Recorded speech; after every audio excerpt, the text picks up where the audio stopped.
Thank you, Mr. Chairman, and I want to welcome our nominees, and I want to thank you for your public service, and also thank you for offering yourselves for public service.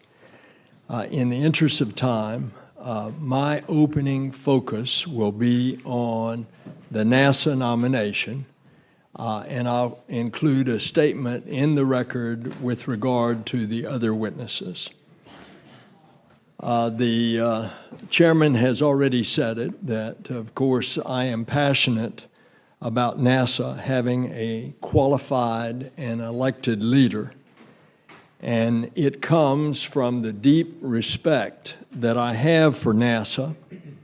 Indeed, NASA is a family in many ways, and for everything that the space program does to advance our national security, our economy, our understanding of the cosmos and of ourselves, and for the hope and inspiration that NASA provides to all. It also comes, this deep respect for NASA comes from having witnessed very directly the tragic consequences when NASA leadership has failed us. We have 3 new human space flight vehicles right now that are at the most critical phase of their development. We have over 70 ambitious science missions in operation and 50 more under development. Now, as much as ever, NASA needs and deserves an administrator who is up to the challenge of leading the agency through this critical juncture. We are about to embark on putting Americans back into space on American rockets within a year and a half, 2 years. And we are about to embark within 2 years on the start of sending humans all the way to Mars and to bring them back safely. And that big rocket will launch within 2 years, the largest rocket ever. And so failure at this particular juncture could jeopardize the lives of brave astronauts and set back the search for life beyond Earth for decades. And failure is not an option. The NASA administrator should be a consummate space professional who is technically and scientifically competent and is a skilled executive. More importantly, the administrator must be a leader who has the ability to unite scientists, engineers, commercial space interests, policymakers, the Congress, and the public on a shared vision for future space exploration. Now, Congressman Bridenstine, you have been nominated. I respect that and respect the process. And we want to get into the process of understanding how you would meet these criteria. As I have said, NASA is a family. This committee has heard me say many times, NASA is not political. The leader of NASA should not be political. The leader of NASA should not be bipartisan. The leader of NASA should be nonpartisan. And when that has occurred, that it has been partisan in the past, we've had a disaster. And I have shared with you one of those disasters in our conversation earlier this morning. While your time as a pilot and your service to our country in the military is certainly commendable, it doesn't make you qualified to make the complex and nuanced engineering, safety, and budgetary decisions for which the head of NASA must be accountable. What is troubling to members of this committee is your past statements on climate change are troubling as compared to your most recent statements on climate change. And from a scientific perspective, it has sparked great concern from climate experts as to your statements in the past. But that brings me to my greatest concern about your nomination. Your recent public service career does not instill the confidence about your leadership or ability to bring people together. Unity is so important in NASA instead of division. What your record is, and you will have a chance to discuss it, is your record and your behavior in Congress has been divisive, and it's been extreme as any that we have seen in Washington.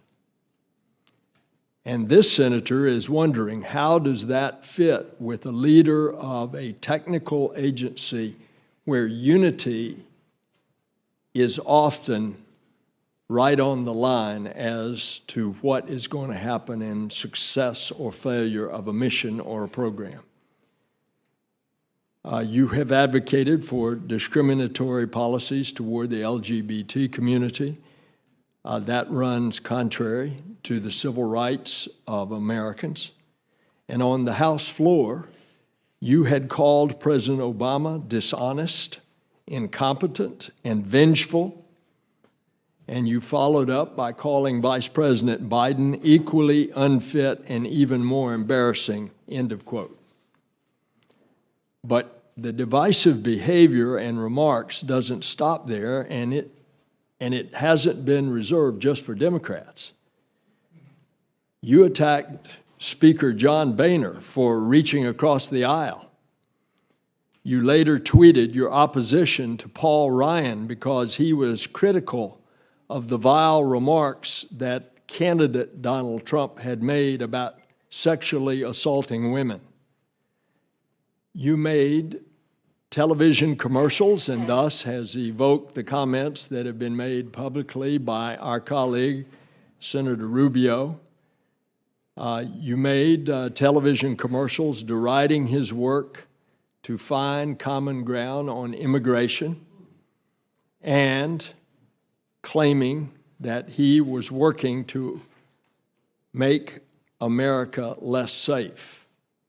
And that's in the transcript of those TV commercials that you cut. Later in Arizona, the GOP challenger to Senator McCain in his reelection in 2014,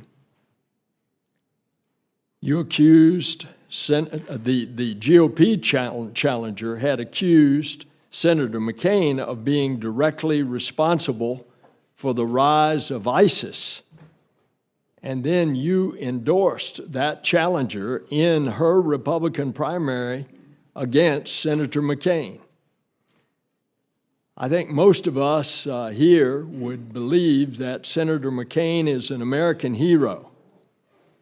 And I can tell you also, as a bipartisan member of the Armed Services Committee, where he chairs, I can tell you that those who would do our country harm have no greater enemy than John McCain. And you've supported the Senate Conservatives Fund, a political action committee that opposed Senator McConnell, opposed him in his primary, and any number of other Republican senators who did not meet the committee's, the Republican Conservatives Fund's ideals. So, Congressman, you've gone to great lengths to try to convince folks, and I enjoyed our visit this morning, that you want to keep NASA a bipartisan, nonpartisan place and to work across party lines. But that's not what you said in a January 2014 at a convention in South Carolina, and I'm going to quote your words. quote, "You've got collusion between Republicans and Democrats in Washington, D.C. They're coming together and they're making deals. You've got Republicans and Democrats trying to come together. But what we need is fighters. We need people who will stand up and say, no, we're not going to do this anymore." End of quote. So, Congressman, on behalf of every member who has devoted their career to reaching across the aisle to build consensus and to find working solutions for the American people, I want you to know that this senator is quite skeptical. And I take offense at that kind of quote, that we need fighters, not people coming together, not you've got Republicans and Democrats trying to come together. That line of thinking is why Washington is broken. NASA represents the best of what we can do as a people. And NASA is one of the last refuges of partisan politics. And when it has got partisan in the past, we've gotten in trouble. NASA needs a leader who will unite us, not divide us. Respectfully, Congressman Bridenstine, I think you've got a long way to go to prove to be that leader. Mr. Chairman, that's my comments. Thank you.